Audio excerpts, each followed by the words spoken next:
What is up, wrestling fans? Welcome to another Pay-Per-Viewpoint edition of the Smark Moment Smack Talk podcast, where we're going to be talking about what is, at least what we think is going to happen at AEW Revolution coming up this Sunday on the weekend and usual kind of setup space we got going on here. So we're going to be doing our predictions, our preview, all that good stuff. If you don't know who we are, I'm Tony Mango, joined as always by Callum Wiggins. Hello. I'm Rob DeFelice. Hey. And of course, naturally, all of you that are listening are joining us as well. So thank you for that. And make sure that you voice your opinions about any of these topics that you want to chime in about. And drop your comments below on YouTube or anywhere else that you are listening to us on. Maybe you are on our Discord server. If you are, chat it up over there. If you are on YouTube, though, make sure you hit the like button, subscribe, ring that notification bell, and get your email alerts set up for the post show, which should be immediately following the event on Sunday. Of course, we don't know exactly when it's going to end, so that's why the email alerts are good. So that way you know I am officially live on whatever that time frame is. If you want to help support us, especially with the non-monetization of Fanboys Anonymous anymore going forward, then make sure that you click on the join button as well, or pass a little spare change our way through Patreon, or the thanks button, or super chats, or pick up some merchandise on Redbubble or TeePublic. Keep in mind, too, that the Smark Madness tournament is going on right now. We are on round 2 of who is the greatest rival of AJ Styles' career.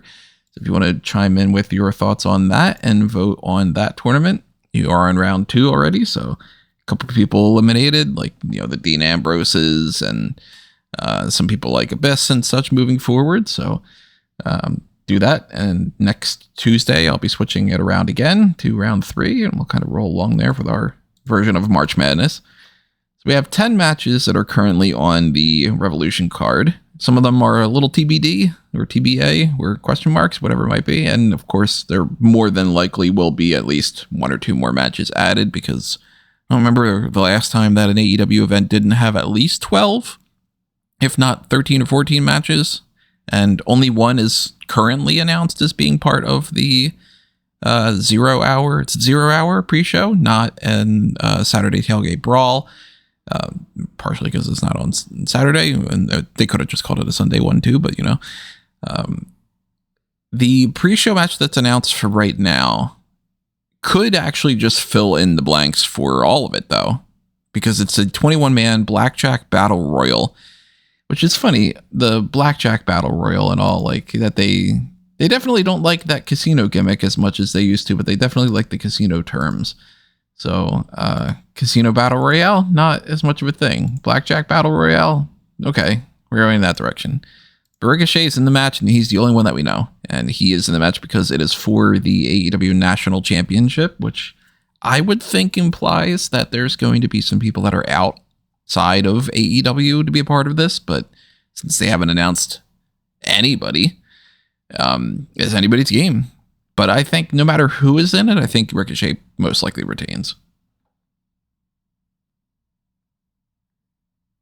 I mean, it will come down to the likelihood of Ricochet or Jack Perry wins the title, because that's the guy that's been built up to capture it from Ricochet. I know they've already had a match for it, and Ricochet retained on that occasion, but since then, Perry has pinned Ricochet. So it wouldn't be surprising if that's the route they go down.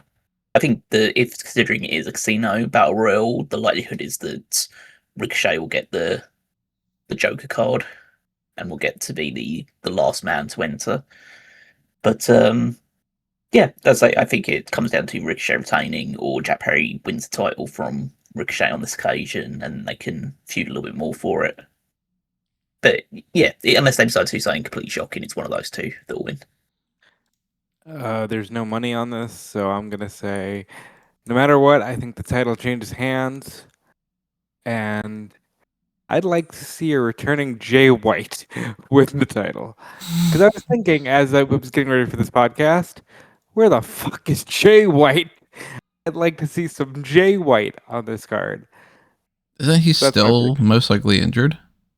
Is he also dealing with a finger injury? I mean, he's been injured for a while, right? So I would assume it's still just a matter of him being injured. I don't remember hearing of anything about him wrestling elsewhere. I saw him Yeah, he was supposed to wrestle. The last time that he was supposed to wrestle was in the build up to Double or Nothing. He was supposed to be part of the Armin tournament, and then he was taken out of that, and that's Right. been. Yeah, so he's been out since at least April, I think, March, April time. March 29th, 2025, he beat Kevin Knight on Collision, and that was his we're last coming match. up on a full year Mm. of no Jay White, and I would like to see Jay White. I don't know if he's coming back. I would assume nothing major like that happens here because it's a 0 hour. But I'd also like to see Ricochet lose this title and put it on someone new for a little bit, even if it's just for a moment in time. I'd like to see someone new get it. Now, would you classify Jack Perry new, or would you classify that as like that's the same old? It's a lateral move. I'm not feeling Indiana Jones Perry. Like I was kind of digging the scapegoat stuff. I'm not super down. You're with literally what like he's doing. the one out of maybe I know, five people I'm the that only feel that. one. I mean, don't get me wrong, I love the Tarzan boy, stuff. It's just he's incorporated the knife in such a way that it just feels like he's like, yeah, I'm doing Indiana Jones. I don't know, it's weird. And then more Crocodile Dundee. Yeah, I don't know. I keep saying Indiana Jones. I think that. I mean, I think the national championship again does feel just overkill of this fight in terms of the mid card titles, but I don't think there's any issue about trading it over to Jack Perry. There's at least one of these titles should be one that gets traded very often between people. I was giving on Ricochet for a while to help establish it as somewhat prestigious because Ricochet is a somewhat protected commodity on the show. And so, yeah, giving it to Perry at this point just feels like, okay, but that establishes it as a very mid card title.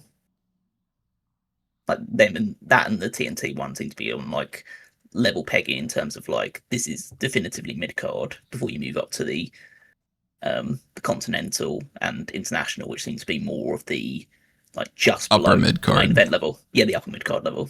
Yeah. There's the difference between Okada and Moxley holding titles compared to Fletcher. Although he is great, he's still obviously young and still moving up the ranks. And Ricochet, it's just a different tier. It feels like without the stipulation attached, just using the WWE comparisons because it's all I have. This feels like hardcore title level. The TNT title feels maybe more like European level. Mm-hmm. And then, you can argue over which of the international or continental makes the intercontinental. And and obviously of the world. But I think you should switch it out here. And I wonder if the Battle Royal format is a way to do that. I don't know. It kind of depends because Battle Royals to me are really great means of settling a new champion when you have no champion. Like it's a vacated belt and you need to just crown a new champion and you don't go with like Great Khali or something. But even Great Khali was like, yeah, okay, in a Battle Royal, sure, he could win that. But to transition it from one champion to another, I typically like when they just actually lose instead of in a Battle Royal scenario. So I wouldn't be opposed to Ricochet losing, but it also depends on who he loses it to overall. Because if it's just like, yeah, it's the belt off of Ricochet and we could give it to, and then they just like throw a dart and it's, hey, it's, I don't know, Dante Martin, I'd be like, huh? Okay. Yeah. But I would assume it's probably going to stay where it is. And if not, then it's only got to be a handful of people that should be in the mix, like a Jack Perry type. And since they haven't announced anybody yet, we don't know. It's the fact that they haven't announced anybody yet that makes me feel like, all right, are you going with the surprise here? Like a Buddy Matthews, like a, you know what I mean? Like, are you going with a, oh wow, look who's back and look who's got a title? Could be. I'd be surprised if Buddy Matthews ever comes back. Really? Well, I saw the thing that Julia Hart took the Hounds of Hell off of her Instagram thing, so I know she hasn't teamed with either Brody King or Buddy Matthews for a while, but I presume the only reason she take that off is because one of that trio is not going to be coming back to the group. I don't know if that necessarily means that Matthews wouldn't be returning, but I think Matthews... It's not going to be King, is it? Well, I would think that it would be like they're just I'm moving on. Like, they're not going to be a trio or maybe even a tag team anymore. Maybe Matthews isn't even teaming with King anymore. I think he'll probably just end up going back to WWE to be with Rhea and go and like go with her instead. They'll be like, hey, it'd be great in AAA. no, they're like, hey, you'd be great with. You'd be one of the mask guys that Seth Rollins has around all the time. and then he shuffles. And then Can you do a stomp? Yeah, he can, because he was with Seth Rollins handler for a while. Exactly, yeah. Like, we've got a spot for you. You could even be on Monday Night Raw with your wife, whoever. We've got a vision for you. Yeah. I mean, if you just consider some of the people that aren't booked for the show that could be in this and could realistically do it, you haven't got anybody from the ops in it. So Hook, it's maybe Anthony Bowens if they're planning with this stuff as well, and Shibata. Haven't got any of the dogs on the card. Orange Cassidy, Orange Cassidy, Eddie Kingston, Darby Allin, not on the card. But why would Darby Allin suddenly just win this belt and win it from Ricochet and start a whole thing with him? We imagine that there'll be, if the dogs are involved in this, and they'll probably be involved in it, and might just like be a case of them eliminating each other to continue their feud outside of it. I think more than likely they'll probably get some other match on the card because again, it is still 10 matches, and 10 matches is a lot compared to especially the WWE being so stingy on them. But they tend to like long cards. So I think right now, out of the 10 matches that are listed on Wikipedia at the very least, one of them is Big Boom AJ against who knows. And this... Oh, wait a minute. Why wouldn't he just be in the Battle Royal? I'm curious about that too. He, I guess, said on Instagram that he's having a match. And then Wikipedia is just like, okay, well, he said he's having a match, so let's put him in there. He could very well just be in the Battle Royal, and it would make more sense than anything else than to give him his own separate match, especially because, as far as I'm aware, they haven't built anything up yet to be like, hey, he's he's starting to get picked on backstage by so-and-so or whatever. So I could see that being like, it's actually 9 matches, and then you throw a 10th match in there, and it's the dogs against Cassidy and Allen and some third guy. I don't know. Roderick Strong or something like that, if they want to continue that story in a weird way. But the only reason I would assume that he's not going to be in the Battle Royal and it will be a separate match is because he's still undefeated in AEW. Is he really? Yeah, well, he's only had like 4 or 5 matches. Well, that's why you put him in the Battle Royal. He's not losing if he gets thrown over the top. That's clearly the definition of losing the match. Like, yeah. Well, you know how you know what I mean. Like, they don't count that as like you were pinned. Undefeated in singles competition and tag team competition and all the other kind of like you know what I mean. Things. They always pull that shit. Like, this is the first match that's ever happened in Bemidji on Tuesday.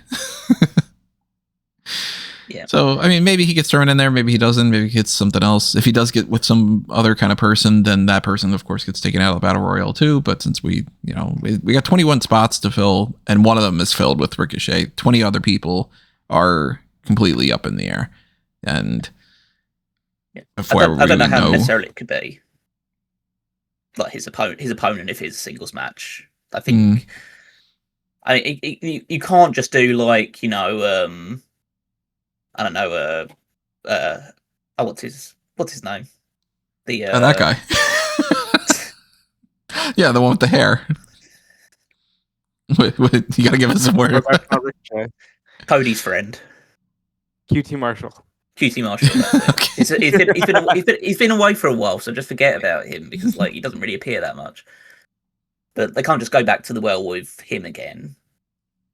You wouldn't imagine it's going to be like a Johnny TV or NXM collection or something like that because they've done those things as well. So who is another like not in mid card, low card heel that he can just beat? Yeah, they did like Rocky Romero and all that, so that's out of the mix too. And like one of the low members of the Don Callis family, yeah. Other than Rocky Romero, like Trent maybe.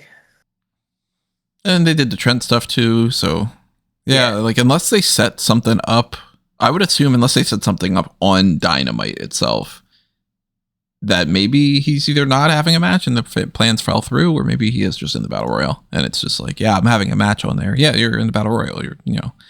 But it would be really weird to me if it's just out of nowhere on the main card, especially because that's what the Wikipedia page has it listed as right now. Be like, on the main card, we're going to put Big Boom AJ against like, I don't know, Nick Wayne or something. It would be like, wait, what?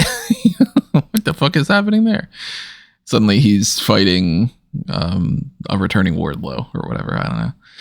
But if he's in the Battle Royal, he doesn't win the Battle Royal. And if he's not, then he probably beats whoever they have to set up against him. But I do think that we're probably going to get something with the dogs separate from that. And then, we can't really talk about that until we have that kind of confirmation about what the match is. But we've got about 8 other matches that are set up currently right now. One of them being Timeless Tony Storm against Marina Shafir, where everyone is banned from ringside. So you are effectively making it, in some ways, maybe the end of this feud. Just settle it 1-on-1 in the ring. Nobody's going to interfere. Nothing else is happening. They could do gimmicky things, but they've done gimmicky things before. So to me, this kind of reads as you should probably end the feud here. And I would rather Shafir win, but I don't see where it goes from there.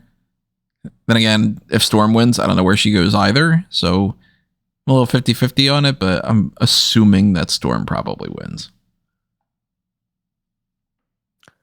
I think Storm wins because she made it real clear she wants to go back to the title picture, which sounds to me like, okay, they're putting her back in the title picture. So she's going to win. She's going to get ready to enter the Owen. And that'll be her story through Double or Nothing. Yeah, it seems like, for at least for the time being, that the Timeless Love Bombs aren't really in the tag team title picture. I mean, they got beat pretty comfortably by Bane and Cross and Collision, and they seem to be set up to win the titles next. So, yeah, you got a new champion. You got Thekla. She's probably, as we'll talk about later on, she's probably going to dispatch of Kris Statlander and carry on with the title. So she needs challengers, and Toni Storm is the most ready-made challenger that can come in to fight for that title at any point in time. So I don't imagine that she'll win the title soon, but yeah, it makes sense to have her get the victory here and move on, because Marina, as good as Marina is in her role as the enforcer, and like I'm liking her new promo style and her overall aesthetic, she's just not ready to fight for major titles in AEW. Well, we should probably just go ahead and talk about the Thekla match, because it is something that could tie into this. And, you set up challengers and you build people up for certain things. And I'm fully in agreement. I think it's just Storm becomes one of the next challengers for Thekla. And Thekla, I would be very shocked if Thekla lost the belt back to Kris Statlander. It's a 2 out of 3 falls match, so you can give one of the falls to Statlander so she doesn't look like she just flat out loses. But with 2 out of 3 falls matches, you can do any number of different things with, like, Thekla gets herself disqualified, and then she gets a pin on Stat, and then she has the advantage, so she gets the second one. Or there's, Statlander gets the first pin, and she's then now in the lead, and Thekla fights back or whatever. But it's usually more of the babyface side of things. So kind of assuming first fall goes to Thekla, second goes to Statlander, third one goes to Thekla again, and Thekla just retains. Yeah, I think it might be time to just move Statlander on to something else. But at the same time, I don't know where she really goes. Maybe she's just another strong contender in the Owen, but I don't think she's winning that. No, that'll be her lot for now. But I think that she's had a title run. They've moved on to Thekla. I think she's doing a very good job as champion right now, because she just has a presence about her which really works, and her promos are a bit, on the crazy side, but like they have an energy about them, and she'll retain here as she should and move on to other challengers. I think for the time being we're going to see Statlander, just continue to do stuff in the middle card, or like around about the mid-card scene, have a few feuds here and there, and then go into the Owen, probably make it to maybe the semi-finals, but fall short. And then I think that she'll end up replacing Willow in the tag team with Harley Cameron for a period of time as well, when Willow is concentrating on either the TBS title or other potential championship opportunities. I'd rather her replace Harley and just have Willow and Stat be the strong team, but I do see where you're going. Well, Willow's just needs to be doing other things. It needs to win the world title at some point in the. Well, I'd like her to year or drop so. the other two first. Well, yeah, she would. I presume she would drop both of them first, but I imagine she'll hold the TBS title for a little bit longer before that. I mean, I think one of the matches that hasn't been added to the card yet that will be added is the women's tag title match. Probably. I mean, Willow's defending the TBS title tonight, so it's not like they're going to have a women's tag title match tonight where it would offset that. So they could add her against somebody for that belt. Would be mega bad, yeah. The mega bad combination of Lena Cross and Megan Bayne.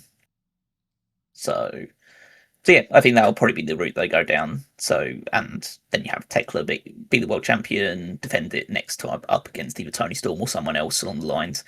I would be interested to see whether Thekla, because she has started off well, so I wonder if she'll have enough momentum to be the choice to be the champion going into Wembley Stadium. I don't know. That's tough. Because part of me is just like, yeah, of course you should go with somebody like Thekla. Like, Tekla's great, and she'd be fun and everything. See, and then it's like, but is Thekla really like? Is she popular enough that they would go in that direction, or would they just maybe pivot to some other bigger names?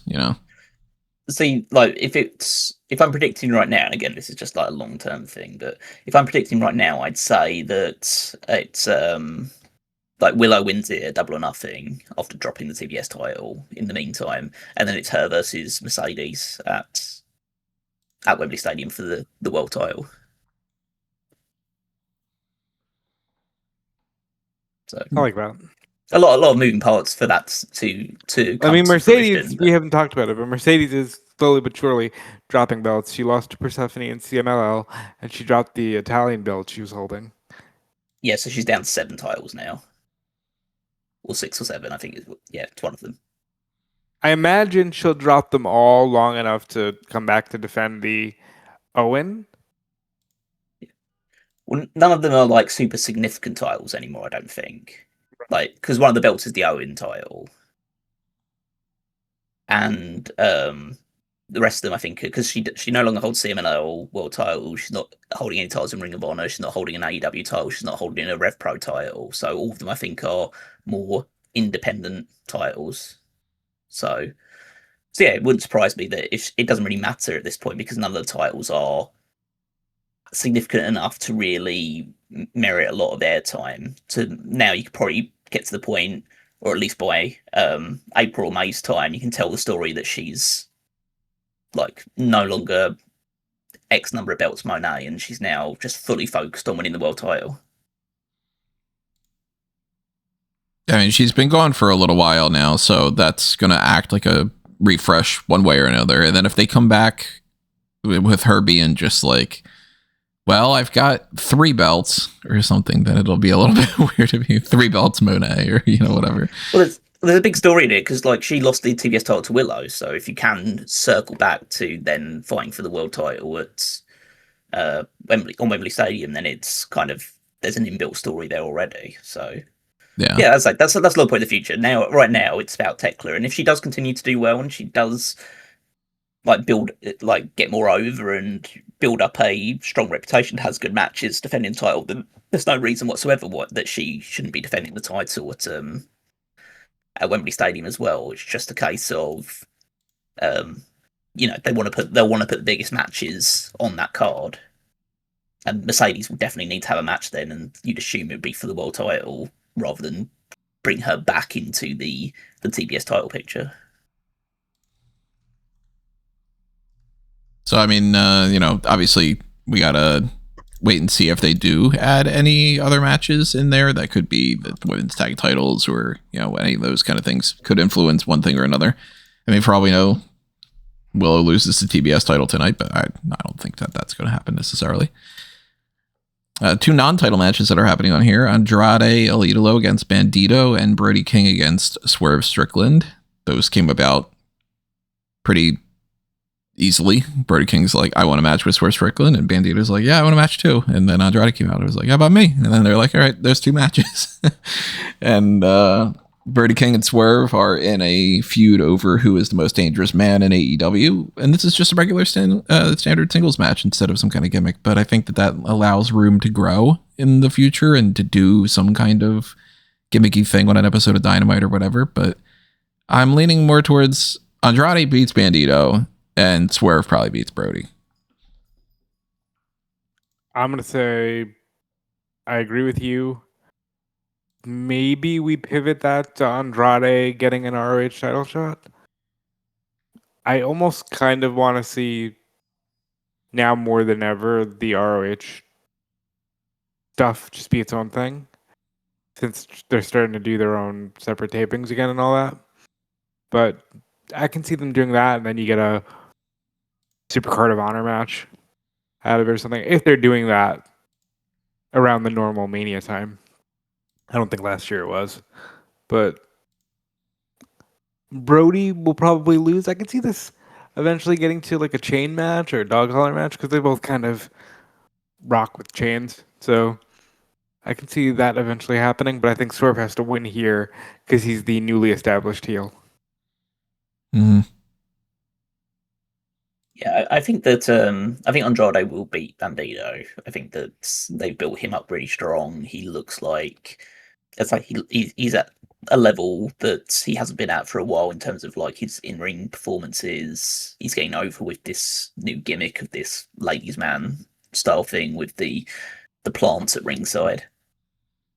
And yeah, you get Victorio Bandido, who's only just come back from like a bit of time off after losing that world title match.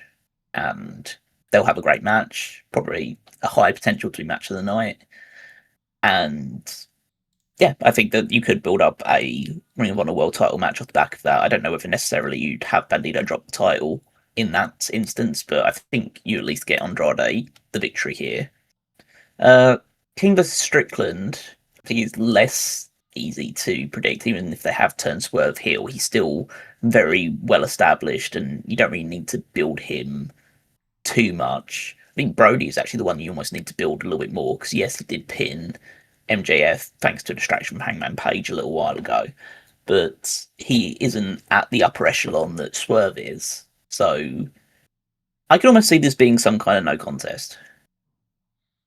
Maybe time limit draw or something like that. Maybe just a case of like they both get like a double count out with like both of them go through like a barricade or like announce table or fight into the crowd and take a big spot off the stage or something, just to progress this into what Rob said earlier about doing some kind of like dog collar or another more violent level of match beyond the singles match. Because I feel like the whole gimmick of this being built around is who's the most dangerous man in AEW after Kenny Omega, Kris, and the Brody King was more dangerous than Swerve Strickland was. So it does have to escalate in terms of violence beyond just a standard singles match. And also I think that helps. If it was up to me, it would either be that route or I'd have King win. Because otherwise, like, there's no reason for a rematch because Swerve's just at a level already higher. So if you have King win, then Swerve gets a bit more like agitated, a bit more like needing desperately to convince everyone that he is still the most dangerous man in AEW, and so he ramps up the violence even more to eventually get the victory in the feud over King. So those would be my 2 routes. My least preferred route would be Swerve just winning. I could see this also being a scenario where they have somebody win and then they end up not winning the like they win the match but they don't win the fight kind of thing, where most likely in that scenario Brody King would win the match and then Swerve would like attack him afterward or something, and it's like, yeah, Swerve hooks him up with the chain and chokes him out again or whatever, then it's like, let's do a chain match at the next show. That way, maybe Swerve wins that one, and then you kind of like trade them back and forth or something. But if they do want to continue this, then they got to figure out some sort of hook, because it can't just be Swerve beats Brody and then they have another match and Swerve beats Brody again. But I do think that he ultimately comes out of this looking a little bit more as like the top guy, and Brody probably is the one that ultimately either takes the like final pin, or if this is the final pin, then he takes this one too. But Andrade being a possible ROH world champion is something that's interesting. Maybe that's a good way to put a little bit more emphasis on ROH and give Andrade something that makes him feel a little bit more important without trying to get into the mix of everybody else. That's like, can't take the belt off of Okada, can't take the belt off of Moxley because you're telling those stories, I can see that being the case. And Bandido's held it way past the point of it being like an issue if he drops the belt. So I wouldn't be opposed to seeing even something as simple. I'm not the biggest fan of this, but I wouldn't be opposed to seeing like Andrade wins this. So then it's like, well, now that he's beaten him in a non-title match, he gets another shot, or he gets a shot at the belt with another match. And then he just wins that one too. And it's just like, yeah, okay, Andrade has Bandido's number. I can see that being the case. I'd be shocked if Bandido wins. Let's put it that way. Whether that's setting up something in the future or it's, a different scenario. But yeah, I'm leaning more towards, if it's the end of the Swerve and Brody thing, Swerve wins. If not, Brody might get an actual victory and then lose whatever the big feud ending is. But I'm certainly leaning towards Andrade. And mostly everything else is like a championship based thing here. We talked about some titles already, but the setup for all the other ones, there's kind of something in the mix for there, like the trios title match. Don Callis family's Mark Davis, Kyle Fletcher, and Kazuchika Okada are up against JetSpeed and Místico, which I would be very surprised if JetSpeed and Místico win those belts back for a couple different reasons. One being Jet Set Rodeo seemed like a little bit of a transitional thing as it was, and then to just go back after that would be a little surprising. And then also, I just can't imagine Místico being, wrestling on that frequent of a basis for them. So, whoever takes the pin here, Bailey, I guess, gets pinned by one of those guys, and Don Callis finally just retains. Lucky for you, these titles don't have to be defended often, so Místico could win with JetSpeed. I don't think they will, because we've got a guy holding multiple championships, and they like that. And there's multiple guys here holding multiple championships, so I'm going to say they stay with the Don Callis family. This should be a really fun match. I'm not going to say a night off for some of the participants, but definitely don't have to try super hard when you're in a tag scenario. And you've got Okada, who's the greatest wrestler of his generation. You got Místico, who's the greatest wrestler of 2025. You got Kyle Fletcher, who will probably be the greatest wrestler of many future years. So I'm very excited for this one. Yeah, the match itself should be great, considering all the participants involved. I think JetSpeed have been very, very good. So recently, especially Kevin Knight, he's definitely stepping up. I think he signed a new contract with AEW recently as well. So, yeah, so they're definitely high on the Jet. And I think that, the likelihood is that the titles will stay where they are. They only just won the titles. I know that might have just been a means of helping build up to the world title match to have Hangman drop the title. But it does mean that we get to see Místico, which is always good because he's did monster work last year and got richly rewarded for it, and so he gets an opportunity to perform on this show. And I think that one of JetSpeed will take the pin. I don't think that they'll want to, certainly AAA, not AAA CMLL, but wouldn't want Místico to get pinned. So Speedball makes the most sense. They seem to be having more interest in building Kevin Knight up as a single star for the future. That's like looking forward to the match. Don Callis family wins in my book. I'd be a little surprised if the belts changed hands here more so than almost any other scenario. there are. I'll put it this way: I don't think any title is changing hands on this show. We already talked about some of them, but like, even when it comes to like FTR and the Young Bucks, I would not be as surprised if the Young Bucks won those belts compared to if Don Callis' family lost. Now, the FTR and Young Bucks thing, it's got sort of another extra added stipulation to it. It's not an official one like the everyone banned from ringside thing with Tony Storm and Maynard Shafir, or the one we're going to talk about for the Texas Death Match, but it's being treated like this is the thing that will settle who actually is the best tag team. But they'll have other matches in the future if they want to. It's not something they have to like stick to as like definitively in the record books. Everybody has to agree that this is FTR is better than Young Bucks if they win, or vice versa. This whole Tommaso Ciampa heel turn thing, not a big fan of it in some ways. In other ways, I think that it could be the right direction. It's maybe an execution problem that I have more than anything else with it. I don't like that this came about as FTR wants Ciampa to join them, and he says, no, I've always hated you, so I'm going to then join you and say fuck you to Mark Briscoe. And I know a lot of people have been criticizing how he turned with the like Johnny Gargano thing and all being exactly the same. I could see that criticism. At the same time, I'm like, if it's an homage, sometimes it's fine, and whatever. But between throwing in the Dem Bucks match that's happening on tomorrow's Dynamite episode, and then maybe Briscoe is involved in something here, maybe Ciampa is, maybe both of them or either of them is in that battle royale that we don't know.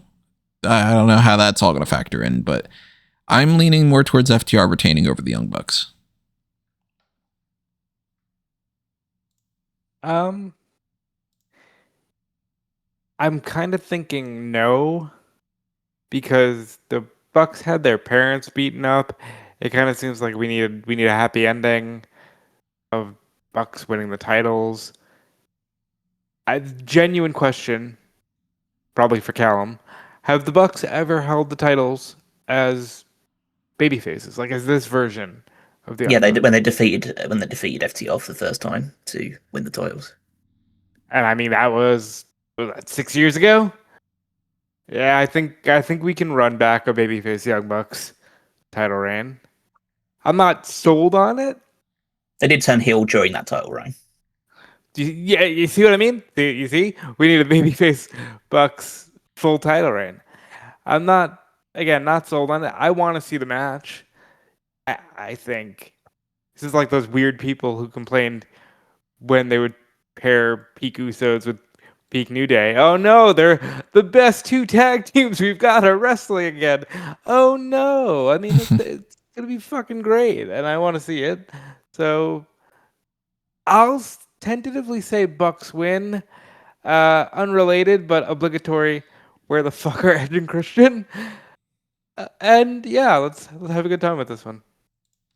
That's more so why I think that they probably aren't going to win the belts, is because I do still think that they're going to come back around to Edge and Christian winning it from FTR. See, you see, no.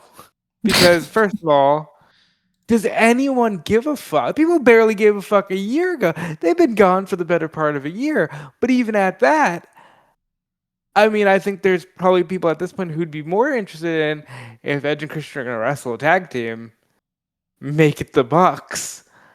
Because I don't think anyone honestly gives a shit about the FTR feud anymore. I'd go one step further and say that no one gives a fuck about Edge and Christian anymore. I mean, I know that you think that, and to be honest, I've came around to most of that in the past year as well, because this is like a bad WWE run with the way that they're just kind of not around. And it sucks because, especially on the Christian side of things, he wasn't doing that. Like, he was around and doing good work, and then they had that match, and then they just fucked off. But yeah, I think I would be curious to hear like what, because I haven't bothered to like click around to see if anybody is particularly clamoring for one thing or another. But Edge and Christian have their big supporters, but I wonder how loud they would be. I wonder how many of them are really going to care one way or another. Because Well, I I think- don't personally like. I'm in that camp of like, if you can do it, I can understand why you would want to. But I'm also not like, man, I can't wait until Edge and Christian come back so that they can have that match. Like, if it doesn't happen, I'll chalk it up to basically it's the same as any other kind of didn't happen scenario. Like, yeah, okay, if they didn't win the tag team titles in AEW, well, then, that was towards the end of their careers. It didn't happen. And to me, it's more of a problem when you look at like the Sting and Undertaker thing and being like, WWE just, they had it and they didn't do it for like on purpose rather than just things didn't work out. I can at least say comfortably that's not what we have going on here. I'm sure Tony Khan would like to say Edge and Christian were his tag team champions, even if it's for 12 minutes. Yeah. Most likely, yeah. So I do think that that's something to, keep in mind when it comes to where are they going in the future. Does that mean that the Young Bucks are champions or that FTR are the champions? Because I think I lean more towards FTR just keeping those belts than the Young Bucks winning them, but they certainly could. And like I said before, way more likely that the Young Bucks win the the duo tag team titles than JetSpeed and Místico winning the trios tag team titles. That's for sure. But I also don't think that the Continental Championship is changing hands. Jon Moxley is defending against Konosuke Takeshita in a no time limit match. And I think that they ultimately just keep it on Moxley. So, I mean, this one's very up in the air as well. I think that there's two different routes they can go down. Obviously, one of them wins, or the other one wins. But in terms of the actual story side of it, Moxley's doing well as the champion, and he's such a big name, and he is like the ace of the company in terms of just what he's meant for AEW. But I do think that there is just a lot of room to go with the Takeshita thing because, I mean, as much as people would hate it, and I'm kind of like, I'm not 50-50, but like on the fence about the whole thing. Okada's holding the international title, so if Takeshita is holding the Continental title, then you go back to the Unified Championship and have them fight fight for it. The man's got a point. I wasn't even thinking about that. I was thinking much stupider, like, well, Okada's bragging about holding 2 titles, so now Takeshita has to hold 2 titles because he's holding the New Japan TV title. But yeah, he's got a point. You could just do another Unified Championship match. Then can you actually just unify the belt? Yeah. Well, the other route is that you just have Okada. Well, he can't get involved because of the Continental rules. So there needs to be some sort of, maybe it's just a case of, Takeshita fights hard, Moxley just gets the better of him on this night, and so they show respect to each other. And then Okada comes to rub it in his face that he's holding his 2 titles aloft after he's retained the trios titles, and he's holding up the international one, and he just talks about how big of a loser he is. They finally come to blows with each other. Don Callis family kind of like explodes. Well, not explodes, but like they have to deal with this issue now that's just like spilled over, and then you just have them feud over the international championship instead. Which is maybe the simpler route to go down. It keeps Moxley in the Continental title picture, and you can find something else for someone else to feud with him for it. I mean, there's no shortage of potential takers, whether it's someone else from the Don Callis family or whether you go for someone like, Swerve needs something to do if he's not fighting for the world title right now. Like, you need Omega will come back eventually, so he could do something as well. You've got guys like Tommaso Ciampa and Mark Briscoe and people of that ilk. They are high enough up the totem pole that they could be fighting for the Continental Championship. So, yeah, maybe right now it's fine to just keep it on Moxley, continue to have him be the standard bearer for the Continental division and bring some more faces into it, rather than just put the title on Takeshita knowing that he's going to be feuding with Okada soon and going back to that unification thing, which, doesn't really need to happen at this point. So yeah, now that I've thought it over, I think Moxley is the better choice, and so I'll select him to retain the title. To me, it's more so keeping a belt on Moxley than it is doing anything as far as the Takeshita story is concerned, because I think that the grand scheme of this, if they are heading in like one direction for anything in particular, isn't necessarily the Takeshita is holding a title and then they do the unified thing again. I think that it's more that's a nice way to put this. I can't think of a nicer way to put it. I don't think Tony Khan thought well enough about the idea of, and this is going to sound really fucking rude. I don't think he thinks about some of the things that are happening so much as he just goes, I think I would like that, and then we'll see where we go. And I think that he was like, I want a belt on Moxley.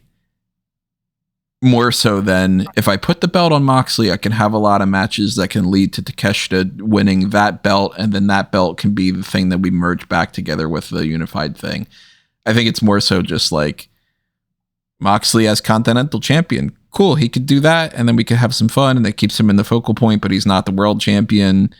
We gave him another belt, and we'll come around to figuring out somebody for him to feud with. And then when he looks at a spreadsheet, he was eventually like, I think I'd like to pair off the Don Callis family and the Death Riders. And then, yeah, Takeshita's the main babyface, so he's the main guy against Moxley. And then, like, it kind of just like falls, the puzzle pieces put together on that end. And I looked at like future shows, and I'm going to come back around to this when it comes to Hangman and MJF. I don't think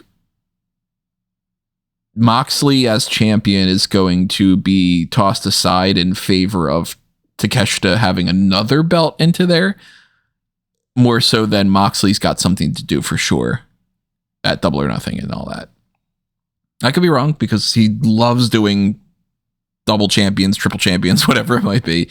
And maybe that is just the whole plan. It's like all roads will lead back to that. But I don't think that he necessarily had a plan for any of that when even the first Continental crowd was crowned and all that. So I'm saying Moxley retains, and Takeshita has an eventual match, whether it's a Double or Nothing or if it's at some other future show beyond that point, has a match just for the international title with Okada. And that means that there's only one more match to talk about, and that's the last chance match. It's the Texas Death match. And it's also got a stipulation where if Hangman Adam Page loses, he won't be able to challenge for the AEW World Championship ever again. Ever again in the sense of not just as long as MJF is champion, but as long as eternity exists is in theory what it's supposed to be representing. So whether that's, he leaves the company and it comes back and it's null and void, or if it's, well, we just changed our mind and we want to go back on the stipulation, or that they actually have that in mind of like, yeah, we never want to do that again. Or, it's been tossed out there that maybe Page is leaving the company, or maybe Page is not interested in fighting for that belt anymore. Maybe Tony Khan's not interested in having fun anymore, or he could just fucking win. And then you don't have to worry about it because it's an option too. But I think it's hard not to look at any event like Revolution and not also think, is there a plan in mind of what you do for All In? That is their biggest show. It's secured itself at this point of being their WrestleMania. And there used to be a point in time where Double or Nothing was their WrestleMania, and there was a point in time where All Out was their WrestleMania. And then there was a little bit of a point in time where it seemed like it could be almost anything, and it just kind of travels around, although I don't think that anybody ever really would have made the argument that Full Gear or Revolution was the main one.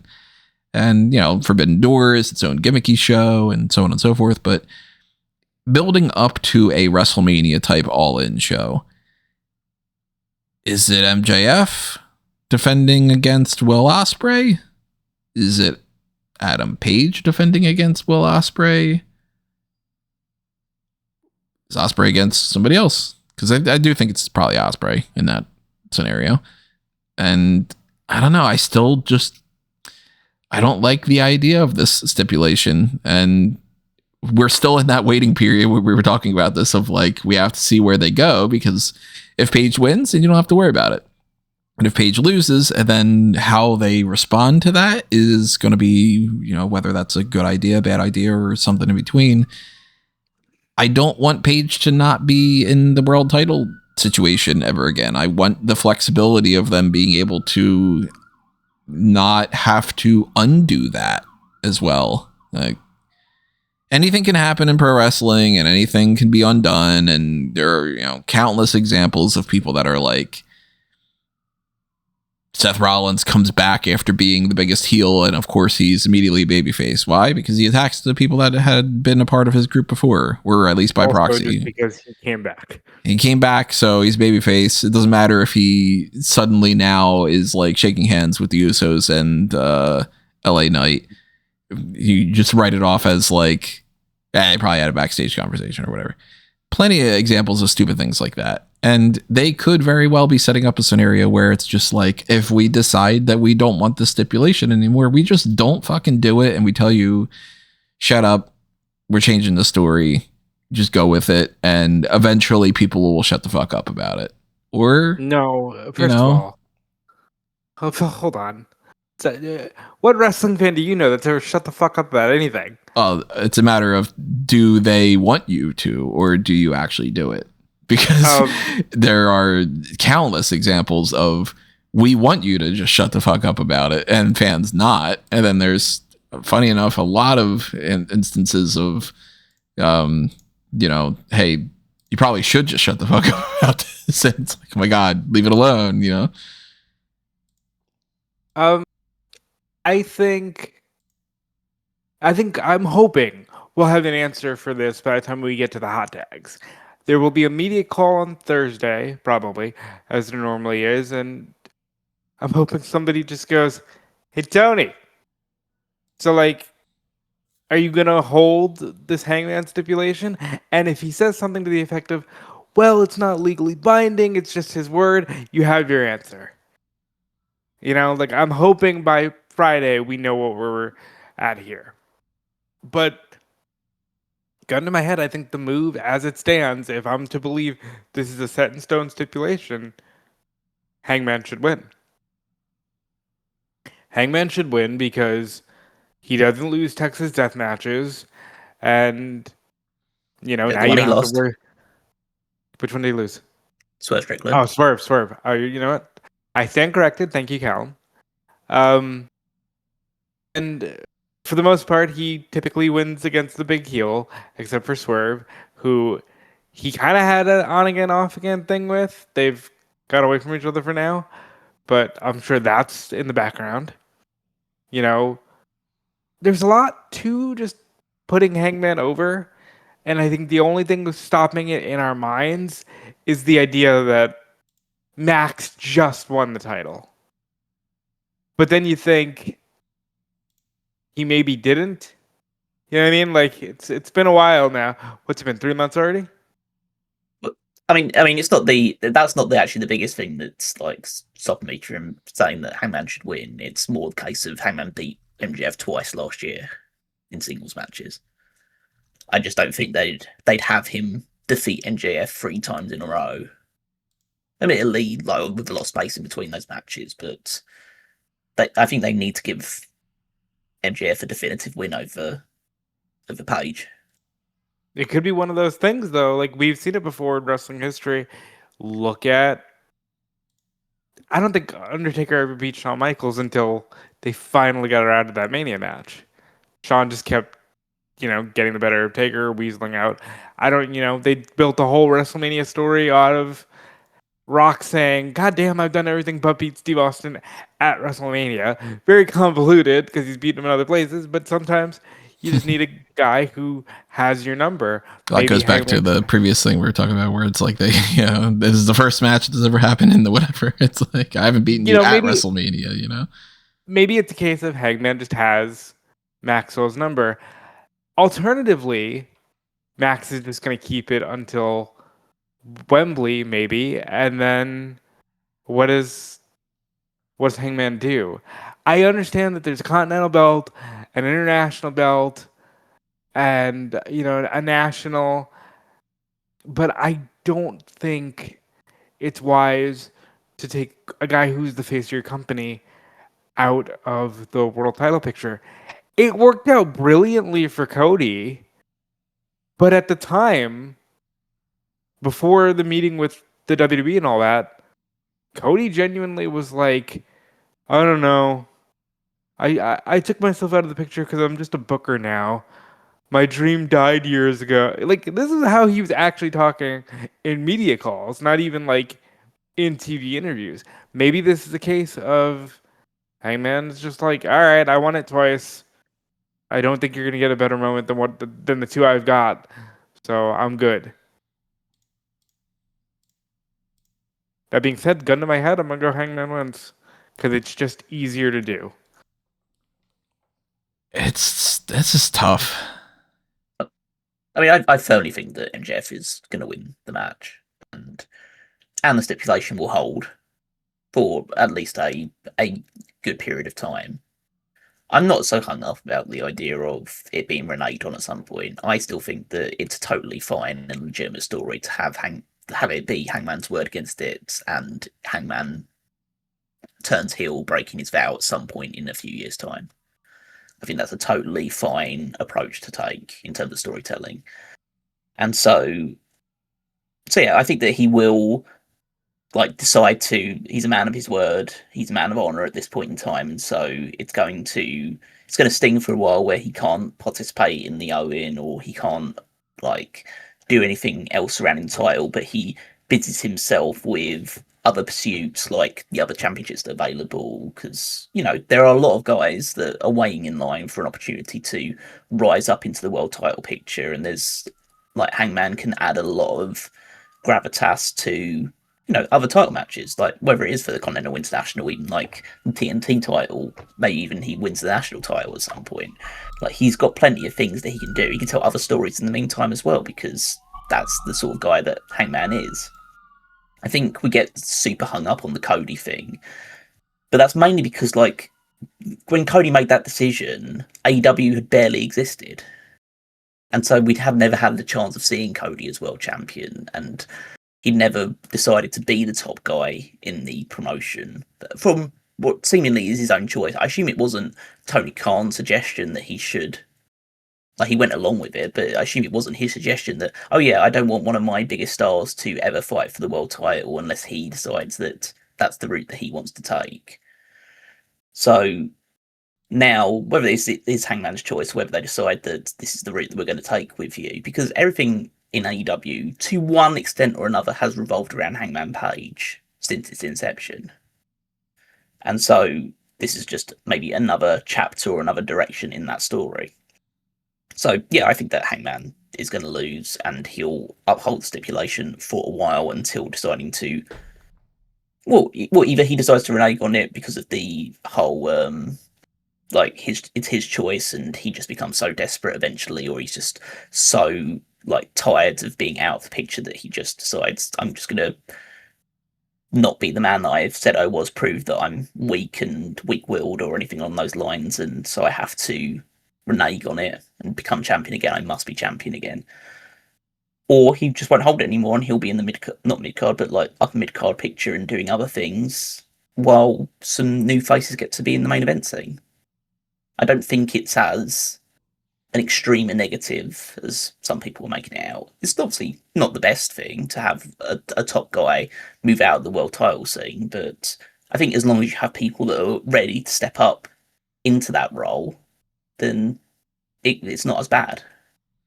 It's a different time with the Cody one, because at that point they were still very new. There was they had their few established names like Moxley, Omega, and Jericho, but a lot of people on the show hadn't been on TV or before, or weren't super prominently featured. Now they have at least a dozen, if not more, people that are ready to be world champion. I do think it's ultimately going to be a mistake to do these kinds of things, but of course, not only is that an opinion of mine, and opinions are subjective to anybody, but it's also something you have to wait and see because, anything can happen. But I lean more towards they probably didn't put the stipulation out there just to have Paige win. And I think that there's going to be a portion of the audience that if Paige were to win, will be annoyed about it. And that's not, the most important thing in the world is to not annoy a subsection of fans for something like that. But I just kind of look at it overall as like, if it's not necessary to write yourself into a wall, I don't think you do it. And it can present some fun challenges and some interesting ideas and stuff, but when it comes to these two, I always feel like they should just be, they should always have the option for that. So to me, it's kind of like if you, maybe this isn't the best analogy, especially if it's, if you're not following comics and stuff, but I don't know, for some reason, Green Lantern is on my mind right now.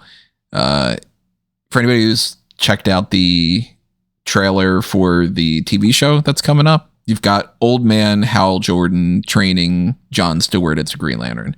A lot of people in their mind, they're like, this is awesome because I want Jon Stewart to be the main Green Lantern. And, I can attest to, like, I would probably lean towards John's probably the better idea to go with, especially because he offsets Superman and so on and so forth.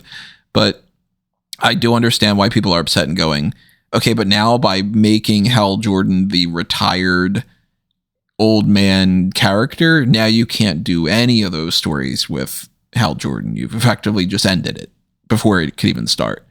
And I have that issue when it comes to like the Batman side of the DCU, where for years it was only you can only have just started out Batman, or you could only have he's old and retired and beaten down Batman, and we never get to Batman in between the two of them. I think when you have a story like this, where it's like the main character and the main villain, and you put yourself in a scenario where if Paige loses, the main character just can't beat the main villain anymore, then you must be doing it for a reason. And that could be because you want a new main character. And to use the Hal Jordan analogy, Hal Jordan's the second Green Lantern. It was Alan Scott before. And then eventually they got rid of Hal Jordan and they put Guy Gardner in there, and they put Jon Stewart in there, and they put Kyle Rayner in there, and Jessica Cruz and Simon Baz and so on and so forth. And they keep trying to make a new main Green Lantern. They ultimately keep coming back to the same thing before. And if you put a stipulation in there of like Paige can't fight for that belt anymore, and you try to get a new person over, and Paige is still the guy, then you do have to eventually walk back on that stipulation, and then that loses the credibility to it. I think the easier way to go around that is to just not necessarily book him into that spot and leave it a little bit open. But I'm also, not knowing what their plans are in the future. And it's been said, I don't think that this is what's happening, but it's a possibility that maybe Paige himself is not interested in being that character anymore. And maybe this is their idea of like, no, we want to end that story, and for the betterment of the company, sometimes the villain wins. And it could be as simple as that. Just maybe MJF wins. And that sucks for Paige, but maybe Paige is like, yeah, I'm okay with being the guy that loses to the villain. And then that could be an interesting story in and of itself. So it's not my favorite scenario. It's not what I would have booked. It's not something that I'm feeling super hopeful for in the future, no matter what the outcome is, whatever. And I'm kind of hoping that Paige wins the belt, if not just to avoid all the potential headaches. But I don't think that that's actually going to happen. I am leaning more towards, and I'm like about 75-25 MJF retains. Yeah, I'm very confident that MJF will end up retaining the title here. And I'm not saying that the route will be the best route taken, and I think that there is a very heavy possibility, I say very heavy, but like a real possibility that this backfires and they have to tread it back eventually when things don't work out. But I do think it's also the more interesting scenario. It's the one where like we don't know what to expect. Whereas if you just have it be a regular match and Hangman just loses, then it's a case of okay, so just Hangman just not be in the title picture, and even though he's still fighting for MJF, like what does Hangman do in the meantime? Now this makes it a very definitive reason why Hangman can't be in that scene anymore, or at least for a long time, because of the stipulation. So it feels like a more clear-cut way to end this pretty much rivalry that's existed almost since AEW started, and draw a line on it. And it is the villain winning, but as I think it is in order to facilitate new heroes emerging in the meantime. So yeah, I think that I'm more intrigued and more glass half full looking at this rather than the alternative. I'm happy, obviously, to be proven wrong eventually, but right now I'll look at it as a potential positive. Well, I'm sure you wouldn't be happy to be proven wrong. Oh yeah, exactly. Yeah. I would be happy about it, but like I will more than willingly admit if my stance is wrong. But right now I'm willing to take a more positive stance on it. Yeah, same here though. Like I would be happy to be proven wrong of thinking that this is a mistake. If they end up booking something that would be like a super fun storyline and it ends up being like, yeah, it's much better if Hangman's not, it's a possibility. It could happen. I've been wrong about plenty of other things before. Yeah, I'm going to take the coward's way out and say, let's not even broach this. Let's just have Hangman win the belt and move on. I mean, that's the direction if you told me like you're a part of AEW creative right now and I'm for some reason not being privy to the information about what was planned for the future and all, they just say like, blind as a fan, what are you doing? You get the book. I'd be like, I'm just going to put the belt back on page and I'm going to worry about this stipulation later and just be like, no, let's hit the reset button. But I don't think that's going to happen, but we're going to find that out on Sunday night. And the current setup, I think, is the 0 hour starts at 7 p.m. Eastern. So I am assuming, of course, that 8 p.m. is the start of the actual show, and then that'll probably go on until midnight, and I'll probably end up recording around midnight or so for the post-show, but set up your email alerts to make sure that you get the notification that I am live on that front. And prior to that is going to be the AAA Rey de Reyes, but that's not really a pay-per-view, and it's the AAA thing anyway, so it's kind of weird. They're doing a recording of a 3-episode TV show that's being built as a 1-episode pay-per-view, and I don't really know how I'm going to factor that in there, but 2 pay-per-views essentially coming up, and then we've got plenty more coming after that too, because we've got right around the corner is the NXT Stand and Deliver, and then we got WrestleMania 2 nights, so we are in that stretch of the year of the March to April pay-per-view onslaught. So if you can't get enough of the pay-per-view points, then thankfully you got more heading your way. But we do have an episode of the Hot Tags coming up in the meantime as well. So we'll talk about any kind of things that happen on Dynamite and any adjustments to the card that they do on Wednesday night. We'll robe those into the Friday discussion and give some updates. Maybe they end up announcing the Big Boom AJ match, or maybe they announce people for the Battle Royal and can kind of sway our opinion one way or another. Maybe that press conference for some reason ends up swaying our opinions. Maybe they tweak something to it and it's like, more clarification about the stipulation or, whatever it might be. I don't know. Anything can change, and we will talk about that when the time comes. But in the meantime, you tell us what you think. Or dropping a comment below or on any other platform it is that you're listening to us on. And if you want to help support us, you know how to do it. But one way of doing that for my side of things is to just go to amangotree.com or anthonymango.com and to follow all the different accounts you can find there. And make sure you're following Rob and Callum too. Yep, you can follow me everywhere at Dude Fleece and check out insidergaming.com. You can follow me on Twitter and Blue Sky at Wigmaster14. Check out the Power Rankings every Saturday over on smark@moment.com, where I rank the WWE superstars based on their previous week's performances. And while you're over there, head on over to the Fantasy League, also at www.fantasyleague.com, to see our final procession towards WrestleMania, where the winner of the season will be crowned. I hope. I mean, I think it could happen, but just as anything could happen there, anything could happen. I'm trying to leave there some suspense at this point, rather than just like admit to it. Oh, I mean, lots of points for WrestleMania, right? And I think that you've got more people that'll probably get some points at Mania than I do. So No. I'll get you next season, but I gave up. Well, in the meantime, check out the Pay-Per-Viewpoint stuff. Check out the Smark Madness tournament, as I mentioned before, and stay tuned as well to the hot tags. But that's going to do us in for this. So adios for now, and thank you again for listening. Thank you for your support, and we will see you next time. But this has been another Smark Out moment, and we are being counted out.